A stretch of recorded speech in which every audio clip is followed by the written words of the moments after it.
একটি চক্র অনেক দিন ধরে অভিনব কায়দায় চাঁদাবাজি করছে।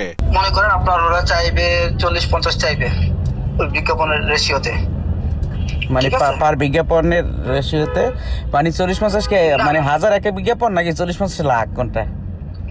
না না না, টোটাল একটা হিসাব দিবে তারা, ঠিক আছে? মানে 40-50 লাখের মতো একটা হিসাব দিবে, ঠিক আছে?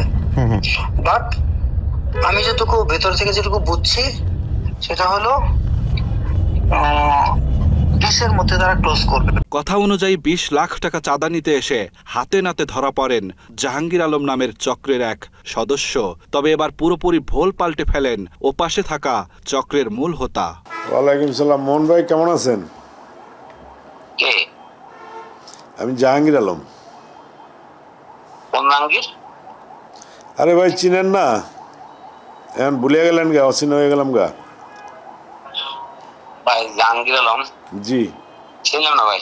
কেন চিনবেন না? এই যে ই-লার্নিং এ পাঠাইছেন টাকা নেওয়ার জন্য, টাকা নিয়ে দিলাম এর আগে। কোন টাকা? জি, কোন টাকা? এই ইয়ার আব্দুর রহমান যে বাদী হইয়া মামলা করছেন। কোন টাকা ভাই? সরি, রং নাম্বার আপনার ফোন দিছি ভাই। না, রং নাম্বার না ভাই, নাম্বার ঠিক আছে। এখন আপনি অস্বীকার করতেছেন কেন? পরে জাহাঙ্গীর বাংলা এডিশনকে বলেন কয়েকজন ভুইফোর সাংবাদিক এবং জুলাই স্মৃতি ফাউন্ডেশনের সদস্য আব্দুর রহমান মিলে একটি চক্র গড়ে তুলেছেন। মিথ্যা সংবাদ প্রকাশ এবং হয়রানিমূলক মামলা দিয়ে অভিনব কৌশলে চাঁদা বাগিয়ে নেয় চক্রটি। জাহাঙ্গীর নিজেও সাংবাদিক ছিলেন, বর্তমানে বেকার রয়েছেন। ট্রেনিং করে কিছুদিন ওই সাংবাদিকতা করছি অর্থকণ্ঠে এবং দৈনিক মোহনায়। এখানে আসছিলাম একটু আপোষ করার জন্য। সেটা হচ্ছে অপরাধ বিচিত্রার মোর্শেদ এবং দৈনিক আমাদের মাতৃভূমির মোহন, এরা একটা সিন্ডিকেট করিয়া কিছু আন্ডারগ্রাউন্ড পত্রিকার সাথে মিলিয়া সিন্ডিকেট করিয়া এই কোম্পানির নামে নানান ভুয়া রিপোর্ট করিয়া একটা মামলাও করছে। যেমন জুলাই স্মৃতি ফাউন্ডেশনের সাথে জড়িত মেম্বার আব্দুর রহমান বাদী হয়ে একটা মামলা করে কোম্পানির নামে।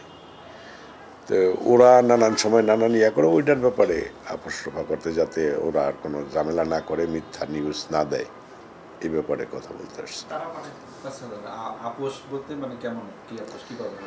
মানে তারা যাতে আর কোনো মিথ্যা রিপোর্ট না করে এই ব্যাপারে।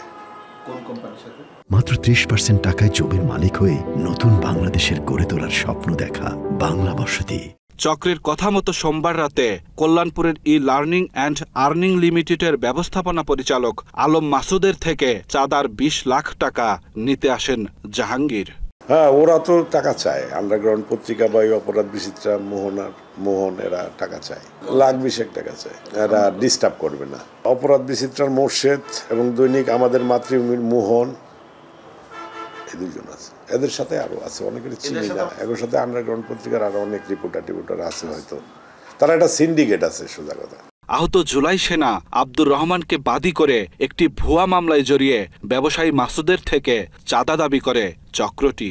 উনি বাদী হইয়া মামলা করছে কোম্পানির নামে, ই-লার্নিং অ্যান্ড আর্নিং এর নামে। ওই মোর্শেদ এবং মোহনরা ওই সিন্ডিকেটরা করাইছে আর কি এর দিয়া। নিজের ভুল বুঝতে পেরে চক্রের সদস্যদের শাস্তির দাবি করেন জাহাঙ্গীর। তারা যে মিথ্যা ইনফরমেশন নিয়ে ঘুরতেছে, আমি চাই এই মিথ্যা দূর হোক, কোম্পানির যাতে কোনো ক্ষতি না হয়। যারা তার পিছনে লাগছে, যেসব আন্ডারগ্রাউন্ড পত্রিকার সাংবাদিকরা ভুল নিউজ করতেছে, যারা মামলা করছে। ওই প্রতিষ্ঠানের এমডি আলম মাসুদ বলেন অনেকদিন ধরেই চক্রটি নানাভাবে চাঁদা দাবি করে আসছে তার কাছে। মঙ্গলবার উপায় না পেয়ে প্রয়োজনীয় ব্যবস্থা নেন তিনি।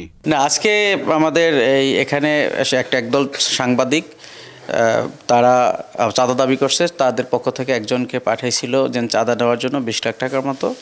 তো সে আসছে, তারপরে এই পুরো সিন্ডিকেটের ইস্যুগুলো সে নিজেও স্বীকার করছে যে হ্যাঁ, এরা চতুর্থামি করে আমাদের বিরুদ্ধে নিউজ এই প্রকল্প বাতিল করার জন্য উঠে পড়ে লাগছে। এবং তাকে 20 লাখ টাকা দিলে সেগুলো আপোস করে দিবে এবং আর এই ধরনের ঝামেলা তারা করবে না। এই জন্য আসছে। আমরা পরবর্তীতে পুলিশ খবর দিচ্ছি, পুলিশ এখানে আসছে। এখন তার সাথে তারও সাক্ষ্য নিছে পুলিশ এবং আমাদের সাক্ষ্য আমরা দিয়েছি। এখন এই পরবর্তী ব্যবস্থা, আইনগত যেটা ব্যবস্থা তারা পদক্ষেপ নেবে। ঘটনাস্থলে আসা দারুস সালাম থানার তদন্ত কর্মকর্তা আজিজুল হক চাঁদাবাজদের বিরুদ্ধে দ্রুত ব্যবস্থা নেয়ার আশ্বাস দেন। আমরা প্রাথমিক জিজ্ঞাসাবাদ করেছি, নিয়ে যাচ্ছি, পরবর্তী আইনগত ব্যবস্থা প্রক্রিয়াধীন। আপাতত জিজ্ঞাসাবাদ বিস্তারিত জানার জন্য আর কি হেফাজতে নেওয়া হচ্ছে। এটা জাহাঙ্গীর আলম নাম। আমার এখানে নিয়মিত টহল ডিউটিতে আসছি, সেই সুবাদে এখানে রেসপন্স করছি আমি। পরে প্রাথমিক জিজ্ঞাসাবাদ শেষে জাহাঙ্গীরকে আটক করে থানা হেফাজতে নেয় পুলিশ। এই ঘটনায় দারুস সালাম থানায় চাঁদাবাজির মামলা করা হয়েছে লার্নিং প্রতিষ্ঠানের পক্ষ থেকে। জাহাঙ্গীর আলম, মেসমাউল আলম মোহন, খাদিজা আক্তার পূর্ণি সহ মোট 7 জনের নাম উল্লেখ করা হয়েছে আসামির তালিকায়। এছাড়া অজ্ঞাত আসামি করা হয়েছে আরও 20 থেকে 25 জনকে। জুলাই আন্দোলনের 1.5 বছর পেরিয়ে গেলেও এখনও চলছে চাঁদাবাজি।